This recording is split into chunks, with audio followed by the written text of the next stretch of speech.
আপনারা দেখছেন নিউজ বাংলা। একাধিক ইভিএমে অসঙ্গতির অভিযোগ তুলে পুনর্নির্বাচনের দাবি জানিয়ে ভোট গণনা কেন্দ্র থেকে বেরিয়ে এলেন ডায়মন্ড হারবার বিজেপি প্রার্থী দীপক হালদার।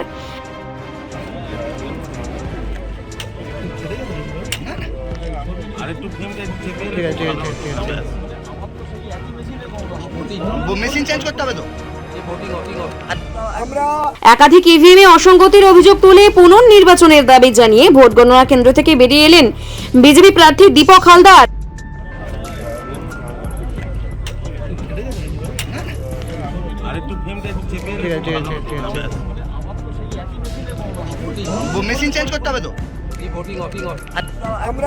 বিজেপি প্রার্থীর অভিযোগ, একাধিক ইভিএম এর 17C ফর্ম মেলেনি, এছাড়াও একাধিক অসঙ্গতি দেখা দিয়েছে, তাই পুনর্নির্বাচনের দাবি জানিয়ে আমরা গণনা কেন্দ্র থেকে বেরিয়ে এসেছি।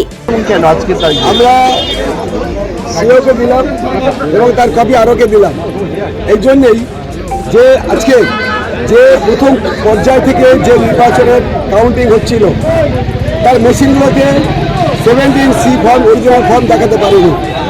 এটা আমরা মেনেও নিচ্ছিলাম, কিন্তু এমন একটা পর্যায়ে পৌঁছে গেল যখন দেখলাম যেটা একটা দুটো হলে আলাদা বিষয় ছিল। মিনিমাম 30% মেশিনে এই অরিজিনাল 17C ফর্ম নেই এবং বেশিরভাগ ক্ষেত্রে সেই মেশিনে আমরা 1% 2% ভোট পাচ্ছি। আর টিএমসি সেখানে হচ্ছে দেখা যাবে যে 1100-1200 টিকিট ভোট পাচ্ছি আর আমরা 5টা 7টা 10টা ভোট পাচ্ছি। আমরা মনে করছি এই মেশিনগুলো টেম্পারিং করা হয়েছে, চেঞ্জ করা হয়েছে এবং হচ্ছে যে প্রকৃতপক্ষে মানুষের রায় দেওয়া যে ইভিএম মেশিন সেটাকে অন্যত্র সরিয়ে দিয়ে ওদের পছন্দ মতো বা ওদের তৈরি করা ইভিএম মেশিন ঢুকিয়ে দিয়ে কাউন্টিং করা হচ্ছে, যার জন্যে আমরা প্রতিবাদ জানিয়ে ডায়মন্ড হারবারে সামগ্রিকভাবে বিধানসভার উপরে পুনর্নির্বাচনের দাবি করে আমরা আমাদের কাউন্টিং হল ত্যাগ করি। পুরোটাই পুনর্নির্বাচন চাইছি, তার কারণ এটা হচ্ছে প্রথম থেকেই আমরা বারবার বলছি আমাদের কোনো কথা কর্ণপাত করা হয়নি। রেজাল্ট কি বললো? রেজাল্ট কি জানানো হলো আপনাকে?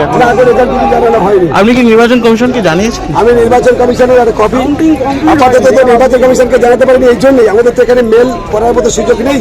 আমরা নির্বাচন কমিশনের পক্ষ থেকে যিনি জেনারেল অবজারভার আছেন সেখানে হচ্ছে নির্বাচন কমিশনকে অ্যাড্রেস করে তার কাছে চিঠিটা দিলাম এবং আরও কি একটি কপি দিয়েছি রিটার্নিং অফিসার। অনেক মেশিনে আবার নেই। Bureau report, Bengal press TV.